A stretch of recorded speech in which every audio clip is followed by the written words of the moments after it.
പടച്ചവനെ നിബിതങ്ങളെ ലോകത്തോട് വിട പറഞ്ഞത് പടന്ന് പറയുകയാണ്. അത് കഴിഞ്ഞ് പ്രമുഖരായ സ്വഹാബത്ത് മുഴുവനും ഒരുമിച്ച് കൂടുകയാ. ഇസ്ലാമിനൊരു ഭരണാധികാരി കടന്നു വന്നു, ഇസ്ലാമിനൊരു നേതാവ് കടന്നു വന്നു. അങ്ങനെ പടച്ചവനെ എല്ലാവരും അബൂബക്കർ തങ്ങളെ നേതാവായി തിരഞ്ഞെടുക്കുകയാണ്. റബ്ബേ, അബൂബക്കർ തങ്ങളെ പറഞ്ഞു കൊടുത്തു, എവിടെയാണോ ഒരു പ്രവാചകൻ മരണപ്പെടുന്നത് അവിടെയാണ് ഖബറടക്കേണ്ടത്. ആരാണ് ഖബർ കുടിക്കേണ്ടത്, എവിടെ നിന്നാണ് വെള്ളം കൊണ്ടുവരേണ്ടത്.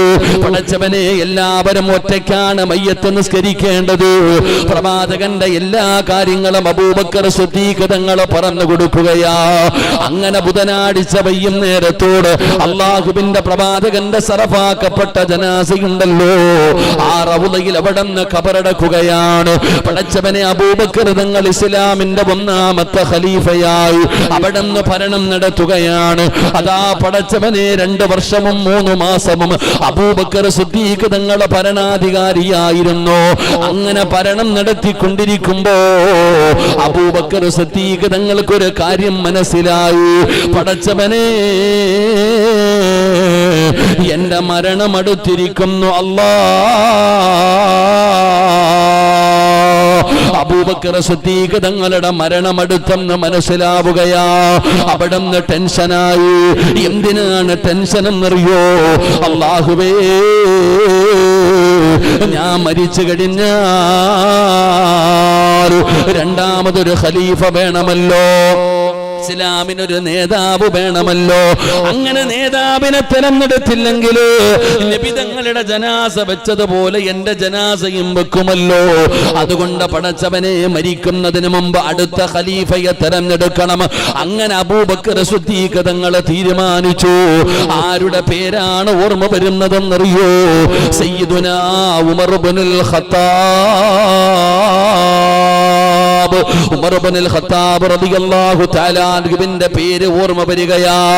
ഇസ്ലാമിന്റെ ഖലീഫയായി ഉമറിനെ തിരഞ്ഞെടുക്കാൻ തീരുമാനിക്കുകയാ. പടച്ചവനെ, അബൂബക്കർ സിദ്ദീഖ് തങ്ങൾക്ക് വല്ലാത്ത ഒരു ടെൻഷൻ ഉണ്ട്. എന്താണ് ടെൻഷൻ എന്നറിയോ? ഉമറിന് അധികാരം കൊടുക്കണമെങ്കിൽ ഉമറിനെ കുറിച്ച് നല്ലതുപോലെ അറിയണമല്ലോ. കണ്ടവന്റെ കയ്യിൽ അധികാരം കൊടുക്കാൻ കഴിയില്ല. അതുകൊണ്ട് പടച്ചവനെ, ഉമറിന്റെ സ്വഭാവം അറിയണമല്ലോ. ഉമറിന് വലിയ പരിചയമൊന്നുമില്ല, എപ്പോഴും കാണാറുണ്ട്. എല്ലാ നല്ല കാര്യങ്ങൾക്കും ഉമർ പങ്കെടുക്കാറുണ്ട്. പരസ്യമായി നോക്കിയാൽ ഉമർ നല്ലവനാണ്, പരസ്യമായി നോക്കിയാൽ ഉമർ നല്ലവനാണ്. എന്നാൽ രഹസ്യമായ ജീവിതത്തിൽ ഉമറിന്റെ സ്വഭാവം എന്താ? ആരും കാണാതെ വന്നു കഴിഞ്ഞാൽ, ഒറ്റയ്ക്കായി പോയാൽ ഉമറിന്റെ സ്വഭാവം എന്താണെന്ന് എനിക്കറിയില്ല പടച്ചവന്. പിന്നെ എങ്ങനെയാണ് ഞാൻ ഉമറിന് അധികാരം കൊടുക്കുന്നത്? അതുകൊണ്ട് ഉമറിനെ കുറിച്ച് പഠിക്കണമല്ലോ, ഉമറിനെ കുറിച്ച് അറിയണമല്ലോ. അതിനെന്ത് ചെയ്തെന്നറിയോ? സയ്യിദുനാ ഉസ്മാൻ ഇബ്നു അഫ്ഫാൻ, ഉസ്മാൻ എന്ന് പറയുന്ന സ്വഹാബിയെ വിളിക്കുകയാ. ഉസ്മാൻ എന്ന് പറയുന്ന സ്വഹാബിയെ വിളിക്കുകയാ. എന്നിട്ട് പറഞ്ഞു, ഉസ്മാനേ, എന്റെ മരണമടുത്തിരിക്കുന്ന ഉസ്മാൻ, ഉമറിന് അധികാരം കൊടുക്കാൻ ഞാൻ ആഗ്രഹിക്കുകയാ. ഉമറിന് അധികാരം കൊടുക്കാൻ ഞാൻ ആഗ്രഹിക്കുകയാ. പക്ഷേ ഉമറിന്റെ സ്വഭാവം എനിക്കറിയില്ല. പരസ്യമായി നോക്കിയാൽ ഉമർ നല്ലവനാണ്, രഹസ്യമായ ജീവിതത്തിൽ ഉമറിന്റെ സ്വഭാവം എനിക്കറിയില്ല. നിനക്കറിയാം ഉസ്മാൻ, നിനക്കറിയാം ഉസ്മാൻ. അഖ്ബിർനി അൻ ഉമർ ഇബ്നുൽ ഖത്താബ്, ഉമറിന്റെ സ്വഭാവം എന്താണെന്ന് നീ എനിക്കൊന്ന് പറഞ്ഞു തരുമോ? എന്തുകൊണ്ടാണ് ഉസ്മാൻ തങ്ങളോട് ചോദിക്കാനുള്ള കാരണം? ഉസ്മാൻ തങ്ങളും ഉമർ തങ്ങളും ഫ്രണ്ട്സുകളാ. ഉമർ തങ്ങളുടെ ഏറ്റവും അടുത്ത ചങ്ങാതി ഉസ്മാനാണ്, പരസ്പരം കൂട്ടുകാരനാണ്. ഒരു കൂട്ടുകാരന്റെ സ്വഭാവം കൂട്ടുകാരൻ അറിയുമല്ലോ. അതുകൊണ്ട് പറഞ്ഞു, ഉസ്മാനെ, അഖ്ബിർനി അൻ ഉമർ ഇബ്നുൽ ഖത്താബ്, നിന്റെ കൂട്ടുകാരന്റെ സ്വഭാവം ഒന്ന് പറഞ്ഞു തരുമോ? സുബ്ഹാനല്ലാഹ്, ഉസ്മാൻ തങ്ങൾ പറഞ്ഞ മറുപടി എന്തെന്നറിയുമോ? വല്ലാഹി ഇന്ന സരീറതഹു ഖൈറൻ മിൻ അലാനിയാ. ഉസ്മാൻ തങ്ങൾ പറയുകയാണ്, വല്ലാഹി ഇന്ന സരീറതഹു ഖൈറൻ മിൻ അലാനിയാ. ഈ ലോകത്തിന്റെ അധിപനായ പടച്ച റബ്ബിനെ കൊണ്ട് തന്നെയാണ് സത്യം, ഈ ലോകത്തിന്റെ അധിപനായ അല്ലാഹുവിനെ കൊണ്ട് തന്നെയാണ് സത്യം. അല്ലാഹനെ കൊണ്ട് സത്യം ചെയ്തിട്ട് പറയുകയാ, ഇന്ന സരീറതഹു ഖൈറൻ മിൻ അലാനിയാ. എന്റെ കൂട്ടുകാരൻ ഉമറുണ്ടല്ലോ, അവൻ അല്ലാഹുവിനെ ഭയന്ന് ജീവിക്കുന്നവനാ. എന്റെ കൂട്ടുകാരൻ അല്ലാഹുവിനെ കൊണ്ട് തന്നെയാണ് സത്യം. എന്റെ കൂട്ടുകാരൻ നല്ലവനാണ്, ഞാനാണ് സാക്ഷി പറയുന്നത്. ധൈര്യമായിട്ട് അധികാരം കൊടുക്കാ.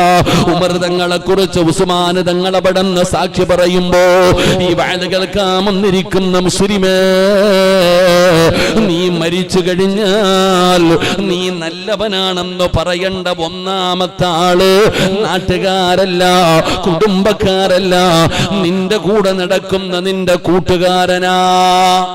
ഞാനും നിങ്ങളും മരണപ്പെട്ടു കഴിഞ്ഞാൽ നമ്മൾ നല്ലവനാണെന്ന് പറയുന്ന ഒരു നല്ല കൂട്ടുകാരൻ നമുക്കുണ്ടാകണം. അള്ളാഹു നമുക്ക് ഭാഗ്യം തരുമാറാകട്ടെ.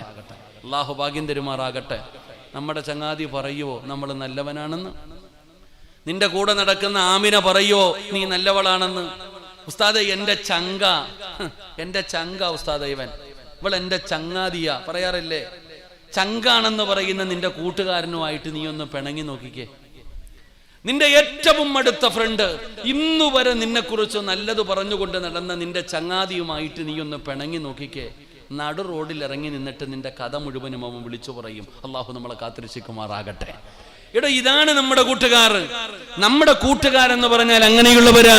ഒരു നല്ല കൂട്ടുകാരൻ ആർക്കാവുള്ളത്? ഒരു നല്ല ഫ്രണ്ട്സ് ആർക്കാവുള്ളത്?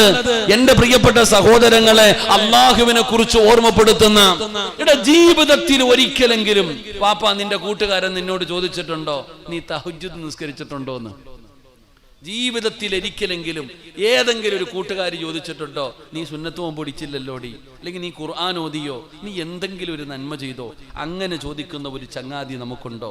നമുക്ക് കുറേ എണ്ണം ഉണ്ട്. പടച്ചോ, നിങ്ങൾ ആലോചിക്കേ, ചങ്ങാതി, നല്ല ഒരു ചങ്ങാതി നമുക്ക് വേണം. കൂട്ടുകാരെന്ന് പറഞ്ഞാൽ ആരാ? ചങ്കാണെന്ന് പറഞ്ഞാ പോരാ, രണ്ട് നല്ല കൂട്ടുകാരെ ഞാൻ നിങ്ങൾക്ക് പറഞ്ഞു തരാ. രണ്ട് ചങ്ങാതിമാര് എന്തിനാ നീ പറയുന്നത് പോലെ പറഞ്ഞ രണ്ട് ചങ്കുകളെ ഞാൻ പറഞ്ഞു തരാ. ആരാണെന്നറിയോ?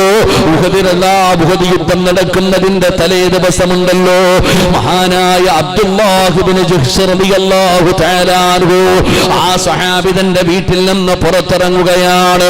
അബ്ദുല്ലാഹ് ഇബ്നു ജഹ്ശ് റളിയല്ലാഹു തആല അൻഹു തന്റെ വീട്ടിൽ നിന്ന് പുറത്തിറങ്ങുകയാ.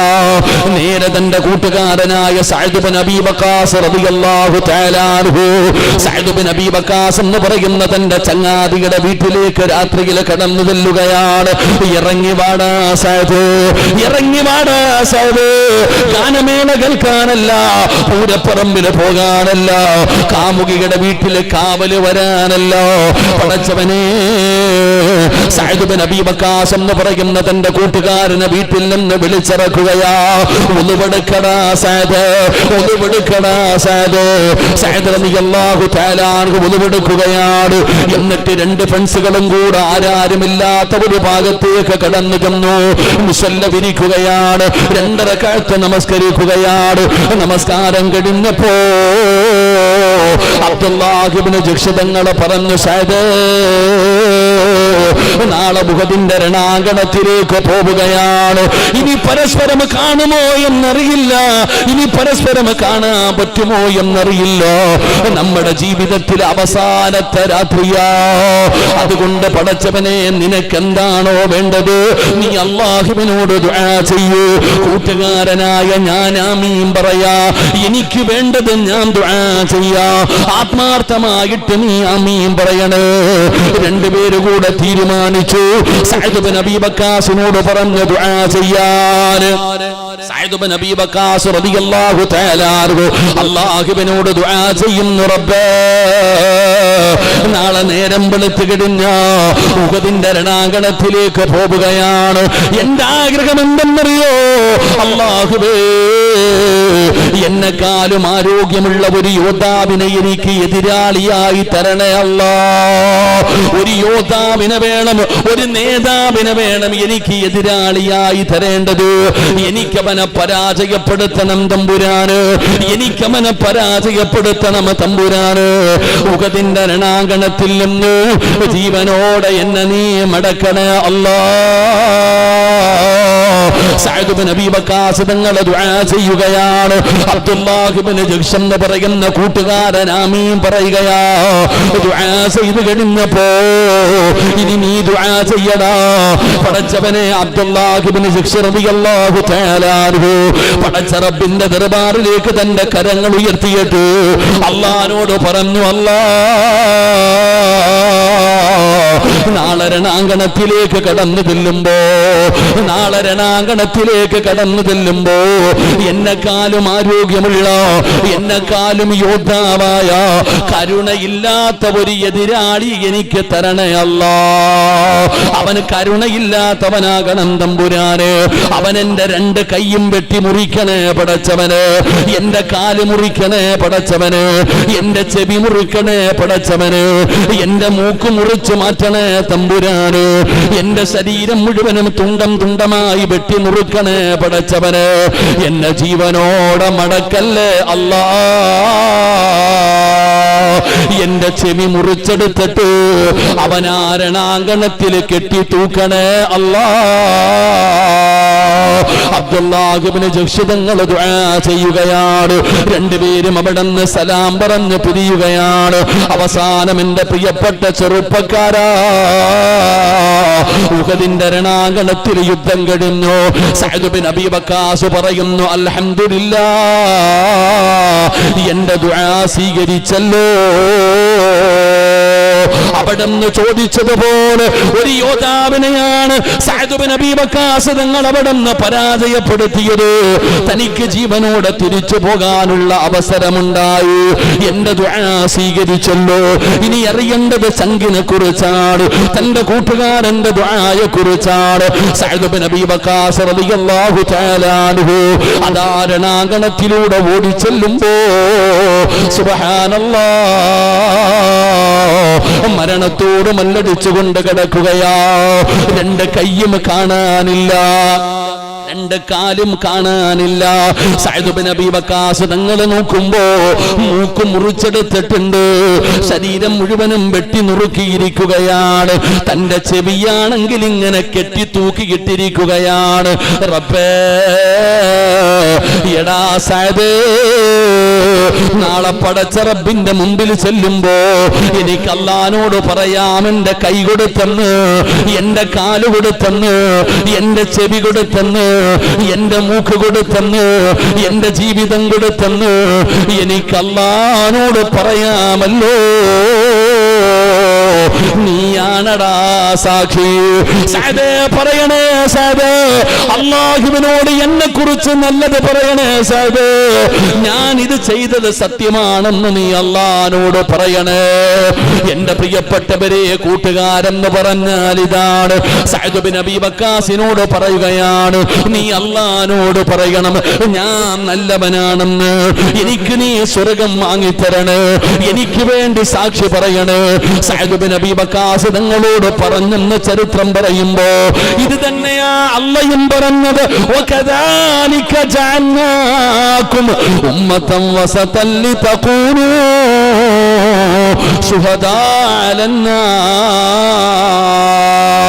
അല്ലാഹുവിന്റെ വിശുദ്ധമായ ഖുർആൻ പറയുകയാ. അതുകൊണ്ട് വഅദ് കേൾക്കാൻ വന്നിരിക്കുന്ന എല്ലാവരോടും പറയുകയാണ്, ഒരു നല്ല കൂട്ടുകാരനാണ് വേണ്ടത്, ഒരു നല്ല കൂട്ടുകാരിയാണ് വേണ്ടത്.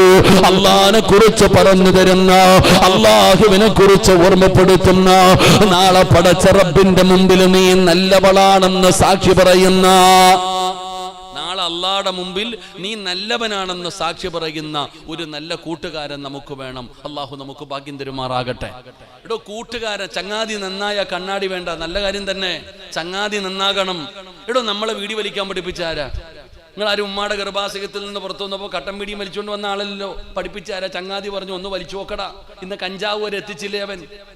കഞ്ചാവ് അടിക്കുന്ന അവസ്ഥയിലേക്ക്, കള്ളു കുടിക്കുന്ന അവസ്ഥയിലേക്ക്, സിനിമയ്ക്ക് പോകാൻ, കള്ളത്തരങ്ങൾ കാണിക്കാൻ പഠിപ്പിച്ചാരാ? കൂട്ടുകാരൻ അല്ലേ? പെണ്ണെ, നീ ഫർദയും ധരിച്ച് ഹിജാബും ധരിച്ച് അള്ളാനെ പേടിച്ച് നടന്നവളാ. ആമിന പറഞ്ഞു ഞാനും കാമുകനും കൂടെ അപ്പുറത്ത് നിൽക്കുന്നുണ്ട്, നീ കാവലിൽ നിന്നാ മതിയെന്ന്. നിന്നെ കാവലിന് വിളിച്ചോണ്ട് പോയതാ. ഇപ്പൊ 3 സിമ്മില്ലേ നിനക്ക്? അള്ളാഹു കാത്തുരക്ഷിക്കുമാറാകട്ടെ. കൂട്ടുകാരാണോ നമ്മളെ പിഴപ്പിച്ചത്? നമ്മുടെ ചങ്ങാതിമാരാ നമ്മളെ പിഴപ്പിച്ചത്. എന്റെ പ്രിയപ്പെട്ടവരെ, നന്മ പറഞ്ഞു തരുന്ന ചങ്ങാതി വേണം, നല്ലത് ഓർമ്മപ്പെടുത്തുന്ന കൂട്ടുകാരൻ വേണം. കൂട്ടുകാരെ തെരഞ്ഞെടുക്കണം, ഒറ്റയ്ക്ക് നടക്കലല്ല. എന്റെ പ്രിയപ്പെട്ടവരെ, ഫ്രണ്ട്ഷിപ്പിന് വല്ലാത്ത മഹത്വമുണ്ടോ? ഫ്രണ്ട്ഷിപ്പിന് നല്ലാത്ത മഹത്വമുണ്ട്. അല്ലാഹുവേ, ഫ്രണ്ട്ഷിപ്പിന്റെ മഹത്വം എന്തെന്നറിയോ? മഹാനായ ആദരവായ പ്രവാചകൻ നബി മുഹമ്മദ് മുസ്തഫ സല്ലല്ലാഹു അലൈഹി വസല്ലമ തങ്ങൾ പറയുകയാണ്, ആളെ പടച്ച റബ്ബിന്റെ കോടതിയിൽ എല്ലാവരും ഒരുമിച്ച് കൂടുന്ന സമയമുണ്ടല്ലോ, അതാ പടച്ചവനെ ഒരു സിംഹാസനം കൊണ്ടുവരികയാ, ഒരു സിംഹാസനം കൊണ്ടുവരികയാണ്. അല്ലാഹുവിന്റെ പ്രവാചകൻ ആ സിംഹാസനത്തിന്റെ മഹത്വം ഇങ്ങനെ പറഞ്ഞു കൊടുക്കുമ്പോ നബി തങ്ങൾ ചോദിക്കുന്നു, സഹാബാ, ഈ സിംഹാസനം ആർക്കുള്ളതാണെന്നറിയോ? ഒരു സിംഹാസനത്തിന്റെ മഹത്വം നബി തങ്ങൾ പറഞ്ഞിട്ട് ചോദിക്കുകയാണ്, ആ രാജസിംഹാസനം ആർക്കുള്ളതാണെന്നറിയോ? പ്രവാചകന്മാർക്കുള്ളതാണോ നബിയേ? അല്ലാഹുവിന്റെ റസൂല് പറഞ്ഞു, അല്ല. സുഹദാക്കൾക്കുള്ളതാണോ നബിയേ? നബി തങ്ങൾ പറഞ്ഞു, അല്ല. അല്ലാഹുവേ, ലോകത്ത് കടന്നു വന്ന 1,24,000 പരം വരുന്ന പ്രവാചകന്മാർ, ആ പ്രവാചകന്മാര് കൊതിക്കും ആ സിംഹാസനമെന്ന് കിട്ടാൻ. പടച്ചവനെ, ബദറിലും ഉഹദിലും ഹന്തക്കിലും ഖൈബറിലും തബൂക്കിലും യർമൂക്കിലും അല്ലാഹുവിന്റെ പടച്ച റബ്ബിന്റെ ദീനിന് വേണ്ടി പോരാടി വീരമൃത്യം വരിച്ച ശുഹദാക്കൾ കൊതിക്കുകയാണ് അവിടെയും നിരിക്കാൻ. അല്ലാഹുവിന്റെ റസൂല് പറയുന്ന പ്രവാചകന്മാര് പോലും കൊതിക്കുന്ന, ശുഹദാക്കൾ പോലും കൊതിക്കുന്ന ആ സിംഹാസനത്തിന്റെ അവകാശി ആരെന്നറിയോ? ചെറുപ്പക്കാരാ, ഖൗമുൻ തുഹാബു ബിറൂഹില്ലാഹ്. അല്ലാഹുവിന് വേണ്ടി സ്നേഹിച്ച 2 ചങ്ങാതിമാർക്ക് കിട്ടുന്നതാ പെങ്ങള്. ഇസ്രാഫദാ, അല്ലാഹുവിന്റെ റസൂൽ പറയുകയാണ്, ഇസ്രാഫീൽ എന്ന് പറയുന്ന മലക്ക് സൂറെന്ന് പറയുന്ന കാഹളത്തിൽ രണ്ടാമത് മൂതുമ്പോ പള്ളിപ്പറമ്പിൽ നിന്ന് എഴുന്നേറ്റ് വരുന്ന ഒരു ദിവസമുണ്ടല്ലോ, പട്ടികയുടെ കോലത്തിൽ, പന്നികയുടെ കോലത്തിൽ, കഴുതയുടെ രൂപത്തിൽ, പേപ്പട്ടിയെ പോലെ വരുന്നവർ, നടന്നു വരുന്നവർ, ഇടഞ്ഞു വരുന്നവർ, മുഖത്ത് മാംസമില്ലാത്തവർ, ഉഹദ് മലയോളം വലിപ്പമുള്ള വയറ് ഭരിച്ചു കൊണ്ടുവരുന്നവർ, ഉടുതുണിയില്ലാതെ ഞാനും നിങ്ങളും എഴുന്നേറ്റ് പോകുന്ന ഒരു ദിവസമുണ്ടല്ലോ. അല്ലാ, ചെമ്പിന്റെ തറയിലാ ചെറുപ്പക്കാരാ, ചെമ്പിന്റെ തറയിലാണ് അല്ലാഹു നാളെ നമ്മളെ നഗ്നരായി നിർത്തുന്നത്. മോനെ, ചൂടെടുക്കുന്നില്ലേ? ഫാരിന്റെ പ്രിയപ്പെട്ട പെങ്ങള് ഇട്ടിരിക്കുന്ന ഫർദയുടെ ഉള്ളിലൂടെ വിയർപ്പ് തുള്ളി ഒഴുകുമ്പോ പ്രയാസപ്പെടുന്ന ഉമ്മ, നിന്റെ തലയുടെ 15 ലക്ഷം കിലോമീറ്റർ മുകളിലാണ് സൂര്യൻ നിൽക്കുന്നത്. അത് അസ്തമിച്ചിട്ടും മണിക്കൂറുകളായിട്ടും നിന്റെ ശരീരം വിയർക്കുകയാ. ഈ 10 മണിയായിട്ടും നിന്റെ ശരീരത്ത് ചൂടെടുക്കുന്നില്ലേ? സഹിക്കാൻ പറ്റുന്നില്ലേ? എങ്കിൽ ഇതൊക്കെ ചൂടാണോ ചെറുപ്പക്കാരാ? വാപ്പാ, ഇതൊക്കെ ഒരു ചൂടാണോ? പെങ്ങളെ, ഇതൊക്കെ ഒരു വിയർപ്പാണോ? മോളെ, ചൂടുള്ള നാളുണ്ട്, കിയാമന്നാളാ. ചുരുക്കി പറഞ്ഞാൽ എന്തു ഹാലാ ചൂള. വൻദോഷ വണ്ടിയോ മായി വരുന്നേ കാള. ക്ഷീണത്തിനാലൊലിക്കുന്നതാണ് ഈള. സുഹൃത്തുക്കളെ, തിളയ്ക്കുന്നതാണേ മൂള. അമലം ഒന്നുമില്ല തങ്ങു ചെന്ന കോള. നമ്മുടെ ഉമ്മമാരടുക്കളയിൽ ചോറ് വെക്കാറുണ്ടല്ലോ.